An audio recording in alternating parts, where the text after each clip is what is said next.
This is a team that's intelligent. This is a team that's skilled. This is a team that's disciplined. And I think that those things play well for us if we can get ourselves to do those things. These guys are not selfish guys by nature. And so we rarely talk about shot selection and someone going down there and deciding that it's their turn to take a shot. But I think people can say that about us. Well, how'd they get it done? Because they weren't afraid to be physical. They were smart. They didn't shoot themselves in the foot, and they had good skill.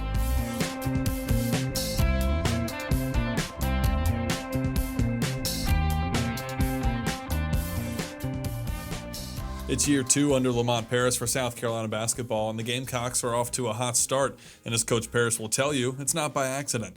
Another big year in the transfer portal and an offseason of hard work gives fans a lot to be excited about. But how did we get to this point? Coach Paris talks about all of it, from growing up to coaching to Columbia, on this episode of Gamecock Talk.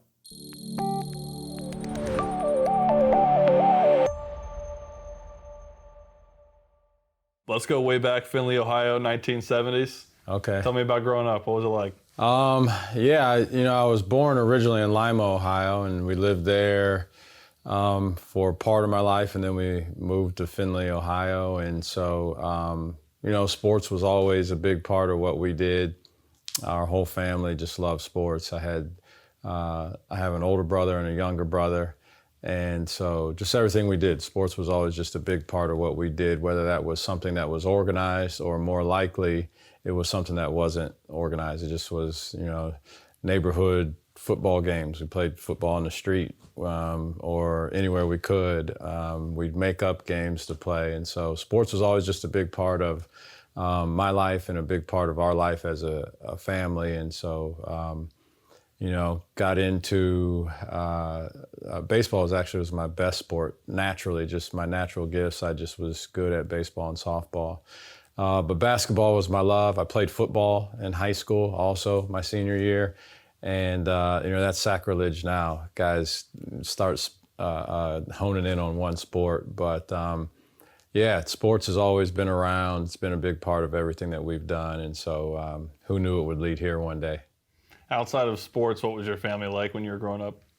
Well, there wasn't a lot outside of sports. Everything involved sports. I mean, on the weekends, we'd go, I grew up on a softball diamond.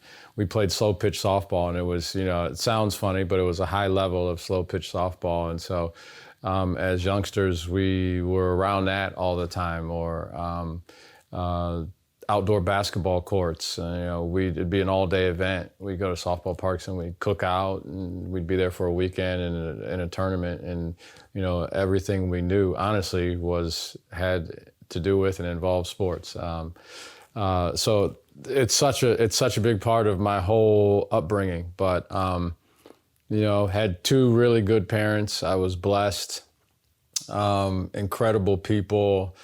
I think they were ahead of their time in how they parented, honestly.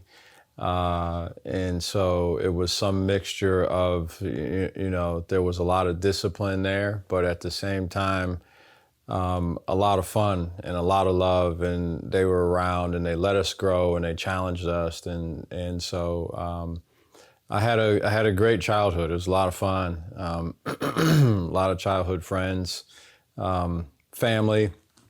My dad was the oldest of 9, I think.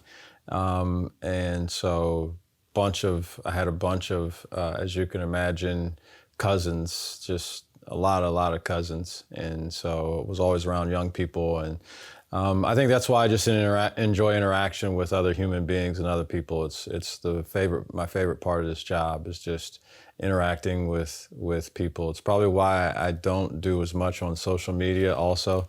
I'm more likely to have a real life conversation with a stranger that I meet while I'm out on one of my walks or doing whatever versus doing social media. But I do a little bit here and there, but not too much. But yeah, that was me coming up. I was the first person in my family to go to college. My older brother ended up going to college after me. But we valued education. My parents always stressed education, and they were very intelligent. They weren't educated, but they were very intelligent. And so just kind of, we always knew I was going to go to college, and I always felt that way. And when I grew up, they used to joke that I would say, when I go to college and when I do this versus if I ever do this. But yeah, and then just I think that environment is such a great environment, the college atmosphere. There's so much life around the college, a university. And so I've been around it my whole adult life. I've been around, college environments, and there's just a different energy and a different life. And so that's what's really attracted me to this as well. Well, you mentioned that you played a lot of different sports and you thought better at baseball, but when did basketball become like your true love, and when did you decide I'm going to do, I guess my career around that, or at least go to college for it too? When did that happen? Yeah. Basketball was always my true love. I think from an early age, even though I was so much better at baseball. I mean, as a real young guy, I was outstanding at baseball, but it just wasn't the same to me as basketball. Basketball was always my love. Basketball was something that, if my parents didn't let me do something that I wanted to do, or any piece of bad news I got, I found solace in basketball and going to a basketball court, and whether that was an outdoor court by myself or, I grew up in Ohio, so you had to shovel snow off the court and play in gloves sometimes. And so it was pretty early on that basketball was the sport I loved the most. I always say it this way: I was the best at baseball. Football was the most fun. The actual games of football was the most fun to me. Just Friday night lights in high school. But the love I had for basketball was just something that was hard to describe, and something that I can never imagine myself being separated from. But yeah, then when high school, got to junior high and high school, and I was good at basketball, relatively good at basketball, and so then got into college, and I didn't want to coach. I didn't go to college and in my whole career thinking that I was going to coach. I wanted to play as long as I possibly could, and then when I got done playing, the coach that I played for asked me about an opportunity that I would have to stay there and coach, and just was too good to pass up. And then fast forward 100 years later, here I am. You took my next question. I was going to ask you when coaching came into the picture at all, but tell me what you learned at Worcester and how that shaped you to who you are now. Yeah, I learned a lot about winning. I learned a lot about what it takes to win individually, what it takes to win as a group, and then how to teach that. That was the first time I really learned how to teach factors or winning factors. And so, and it's not easy, because oftentimes it's things that guys don't really want to do as much. And so that was a big part of this whole thing for me in terms of my makeup. And in fact, I still interact with my former college coach, and he's been down here a couple of times. He's coming up to our next game with his family, and so they'll be Gamecocks fans forever. But that had a real impact on my views, my world views as it pertains to basketball, and valuing fundamentals, valuing skill, valuing more than all that competitive nature and competitive spirit. And I think that's where I learned that was first at Worcester, and then a couple of those things were components in every stop along the way for me. So I think a lot of people learn what it takes to be a coach in terms of the fundamentals, how to coach people, but I feel like leadership has to be a big part of that, and learning how to lead young men. So just to define leadership for me. Leadership is, to me, it's one, I don't think there's leadership without earning trust and having a relationship with people. Right? I don't think you're a leader because someone appoints you to be a leader. That might be in your title, but you don't lead because of that. You may dictate, you may yell and scream, but you don't lead because of your title. You lead because of the interaction that you had or have with those that you lead. They trust you, they believe in you, they see how their wants, needs, and goals align with your visions. I think those are all important components to being a leader. It's not because someone has it on your title. So that's really the definition of leader to me. I think you have to, as a leader, I think you have to make sacrifices. I think you have to serve people, I think, as a leader. And then you have to constantly 24/7 be the entity that they look to for how do I respond in these circumstances? What should I be thinking? How should I feel about what just happened or what someone else did?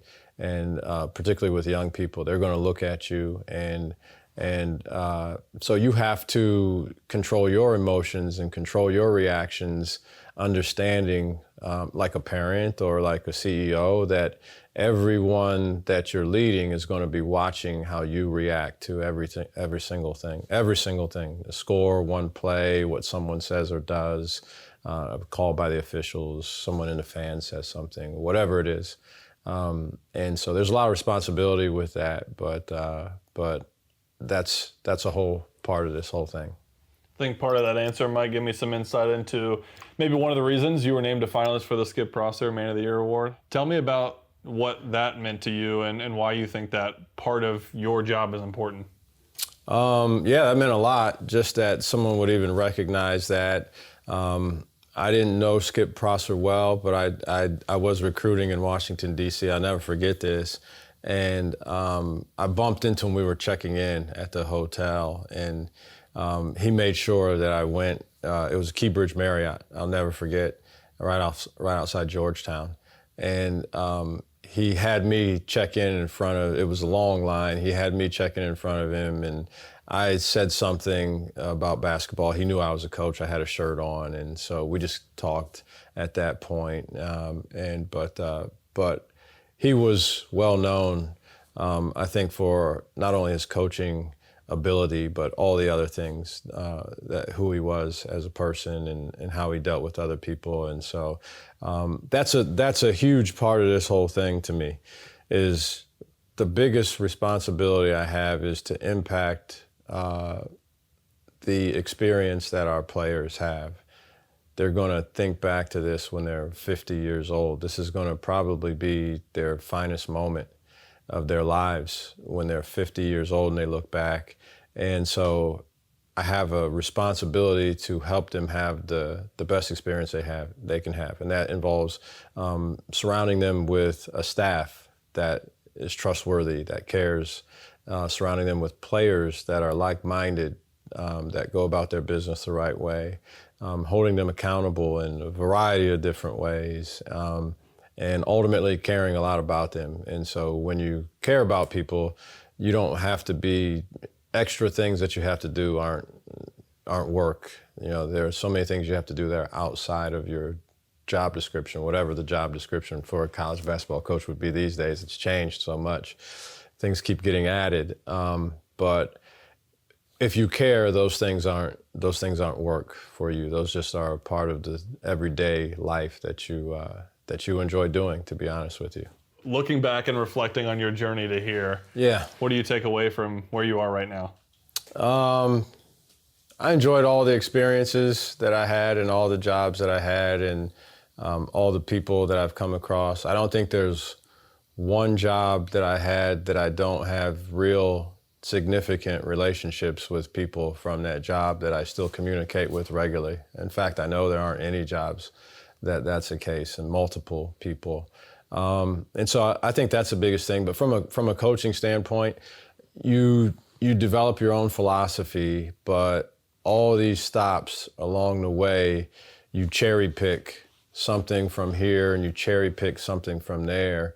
So that's the neat part about having the creativity to make it your own. But at the same time, I've been blessed. Each and every one of my jobs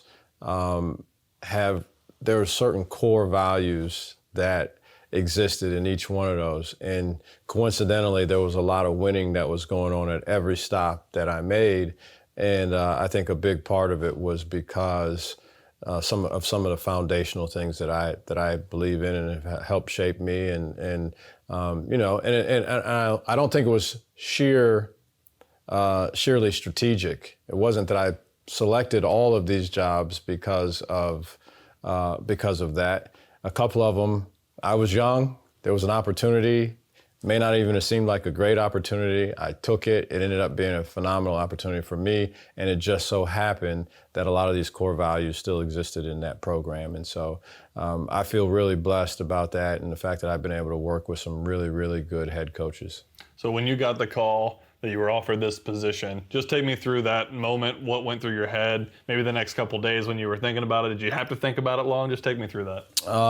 Yeah, it's such a whirlwind. Stuff happens so fast at this level, and the NCAA tournament is going on, and we had come off of a devastating loss, and it was devastating for a lot of ways. Just the way the game went down, we led the entire game except for 30 seconds, and then lose at the buzzer. Basically, had a game-winning opportunity, didn't win it, and then also I thought our team should have won the game. I thought that going right into the game. I thought that way. I don't want to sound arrogant in any way, but just that's what I believed about that particular group that we had. And having had watched a lot of tape, I thought we had a great chance to win the game if we played well. And so anyway, I say all that just to say you're devastated. You're where you are in your mind, and you're searching for something to grab onto that's positive at that time. And no words that anyone says can console you at that point. That's just that's what the NCAA tournament is all about. It's why it's one of the greatest sporting events in our country. But yeah, so then I get a phone call. I had spoken with my agent a couple times, and of course he's trying to pick me up off the ground too. And so there were a couple of opportunities that were out there, and had talked to a couple people. And so he mentioned South Carolina, and I said, certainly, I would have interest in having a conversation and seeing where that would go. And then, next thing you knew, I was in a car driving down here. They were going to send a plane for me. I think the time in the car was good for me. It was only a 5-hour drive,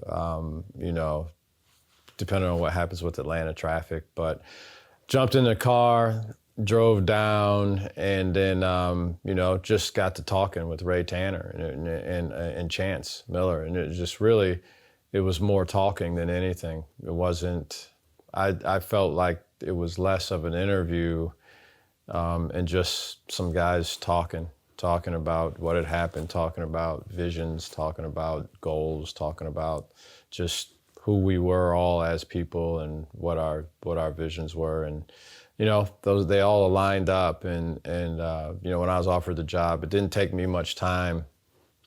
I had interviewed for another job, and just to be honest, but it didn't take me much time at all to really feel like this was a place that I wanted to be and wanted to come here and build. I looked at the tradition and all the good players that we have had here, and some really good coaches that we had here. But at the same time, in terms of representation in the NCAA tournament, there were some real challenges. There were some stretches where there wasn't a lot of representation in that thing. And so I thought I had a real chance to make my mark on this program in terms of consistently being a part of, that thing that I had just been a part of, that is so emotionally charged, the highs and lows of it. I thought, what a great opportunity to make an impact.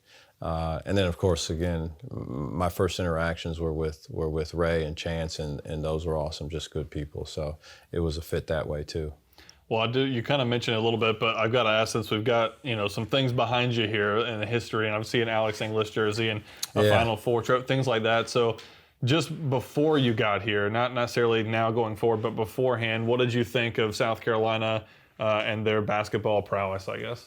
Yeah, I didn't know a ton about South Carolina necessarily, and not just because it was South Carolina.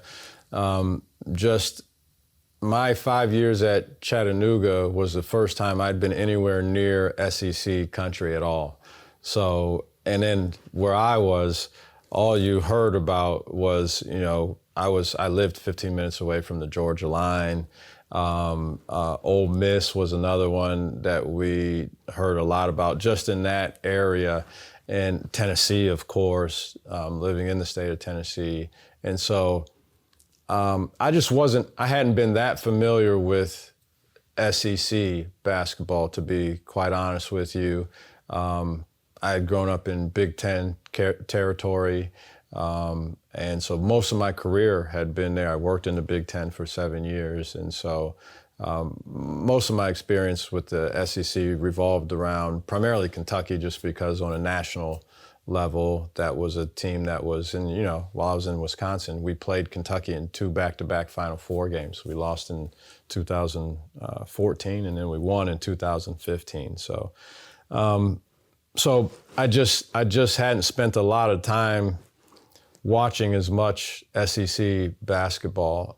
And then when I get the Chattanooga job, you're swimming in it, trying to do everything. We were in last place my first year, so it's everything you can do, all hands on deck, just to try to get things turned around. And so I was really focused on that. But so really, I was doing, it was a quick study of what there really was in terms of South Carolina. Obviously, I knew about the Final Four. In fact, we were in the NCAA tournament while I was at Wisconsin, and we lost to Florida, and had we beaten Florida, we would have actually played South Carolina that year and go to the Final Four. All right, so let's talk about you get here. First year. What can you take away from your first year?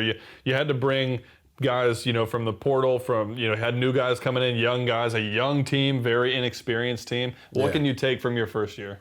Yeah, a ton. I think we did a lot. I think the first step in building for long-term success and building for reproducible success in my playbook. Everybody's got their own playbook, and my blueprint, the very first thing is getting the culture dialed into what you like it to be.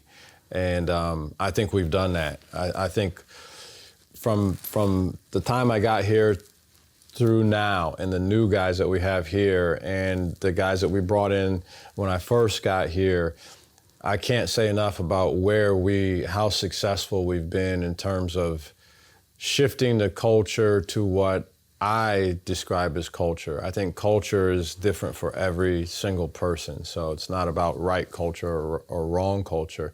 It's about the culture that I want to have here. And we have done that without a doubt. And so that's a huge success because the last thing you want to be doing is going into year 4 and then looking back, and regardless of what your wins and losses were, having to start the culture situation over again in year 4.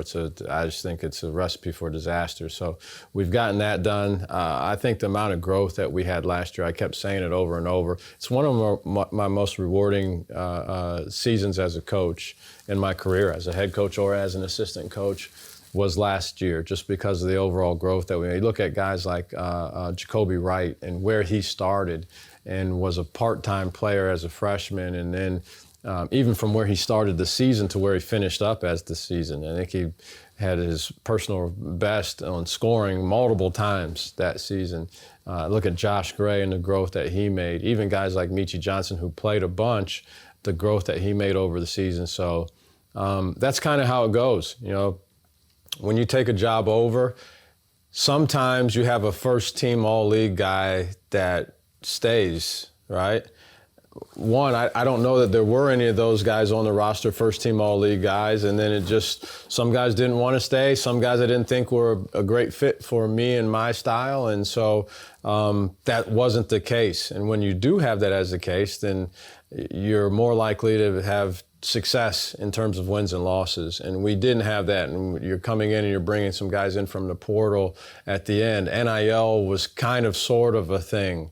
It was legal, but no one really knew too much about how to make it happen, except for there were some schools that were ahead of the game and were getting that done. So I say all that to say you kind of throw it together with, at the back of your mind, overall culture being the number one thing that you want to make sure you get right. And so I say that, and the oldest guy that we brought in last year was Hayden Brown, and what a tremendous job he did to help lay the foundation for what we would have to be our culture here. And so I thank him. He was the first guy that committed to me here, and so I really thank him for that. But I think we took a lot from last year, and we've built upon that this year, and I really like the group that we have, and I thought we had a really successful recruiting season, both in the portal as well as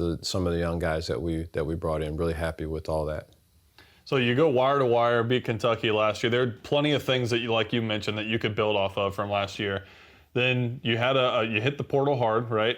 You went from one of the least experienced teams probably in the SEC, or maybe the least, I assume, to then now you've got a lot of playing time on your roster. Tell me how that can make a huge difference. There are so many ways that shows up, experience. I mean, from everything from what practice looks like every single day to how they handle what I say as the coach when it's going to be foreign to them. Most of the new guys, there'll be a bunch of new guys. So just having older guys that've been around, to how they handle travel for a road game, to a couple guys that have played at this level, to one guy that's played in this league already, and then all the guys that we have played in this league, to late game situations, to just being comfortable, to a bad call from the ref, to something that your mother or father said that you didn't like, to anything, a bad grade. There's just older guys just tend to do that better. And so while I still value young talent, there's no question, I think you have to have a combination of it, but I think you're going to be hard-pressed to have long-term success if your team's always young.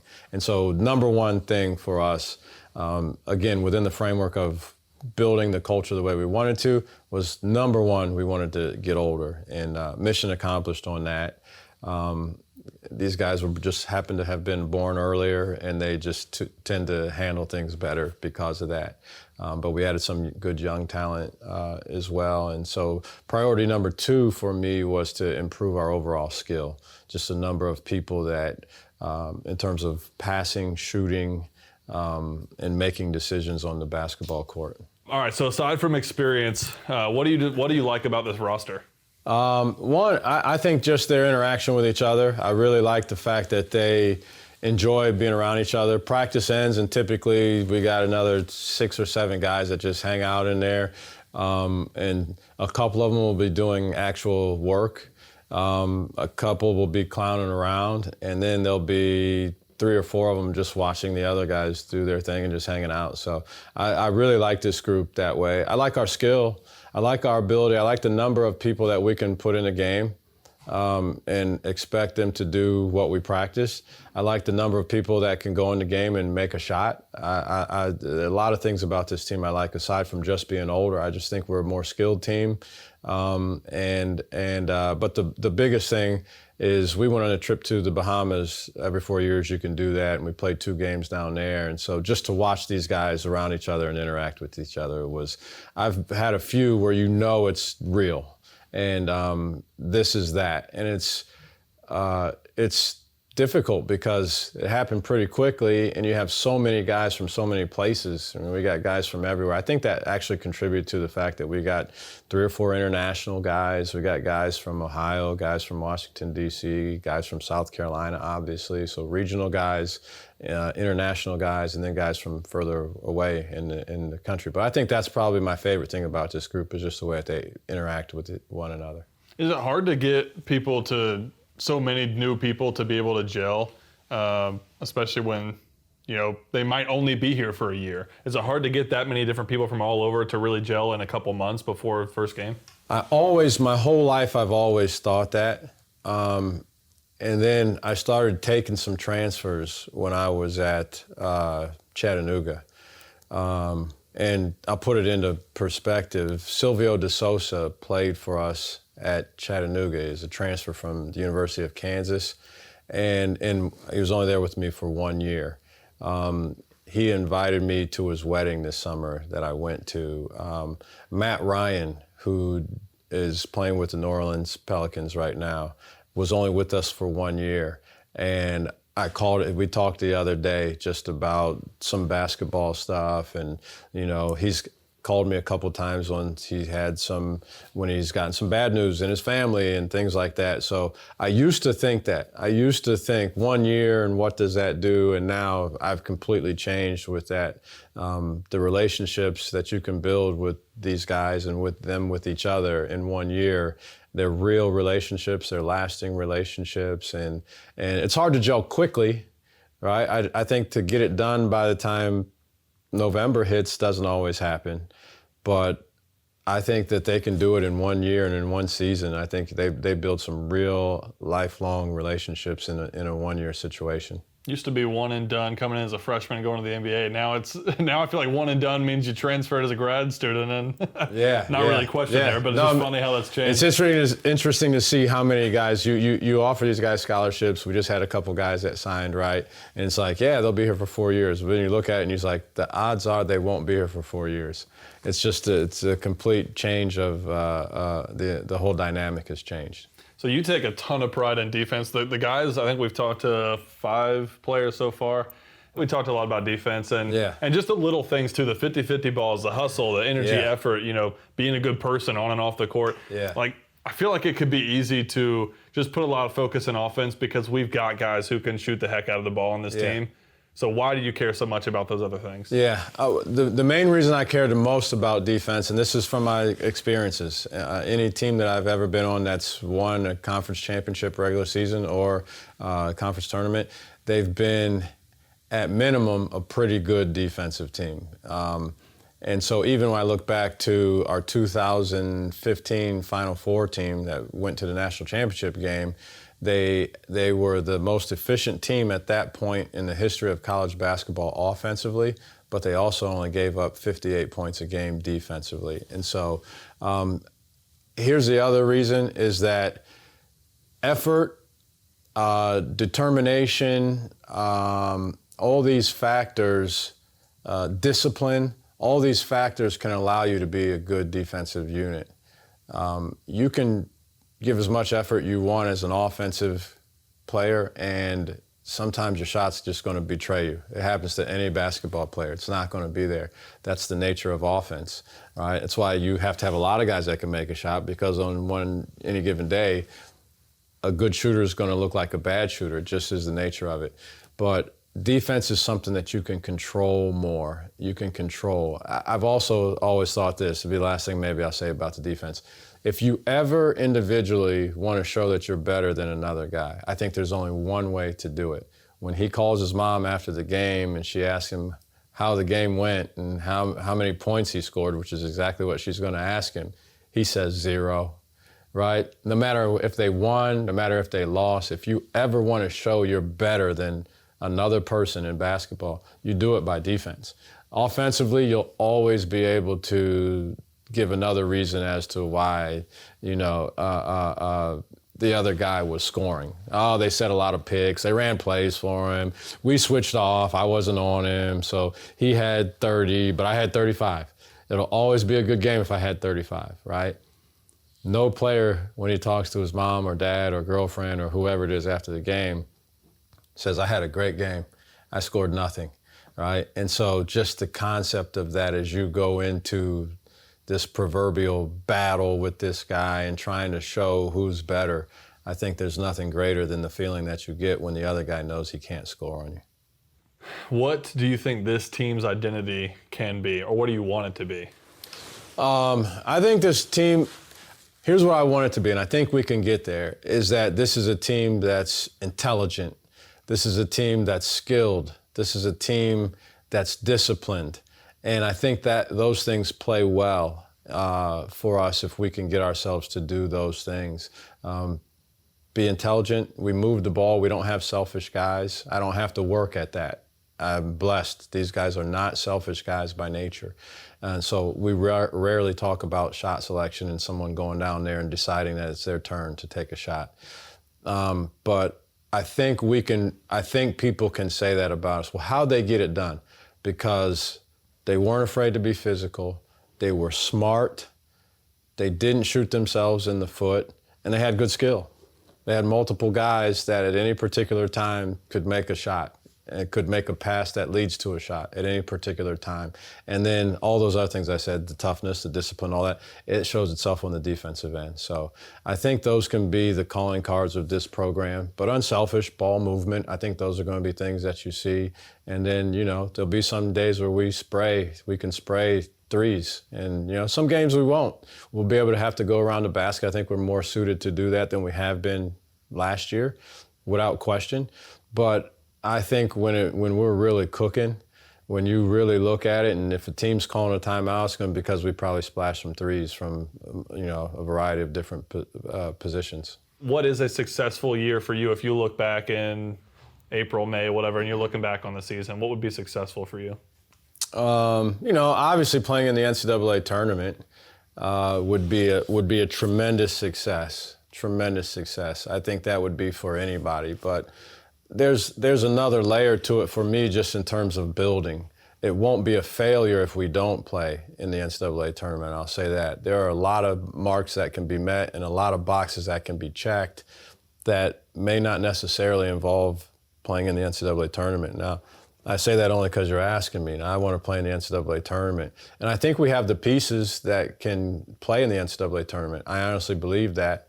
Just guys got to play well. They have to play well. They can't come out and we go, shooting 3 for 25 from the three-point line. That can't happen. But success for this team is growth. And I'll be 100% honest.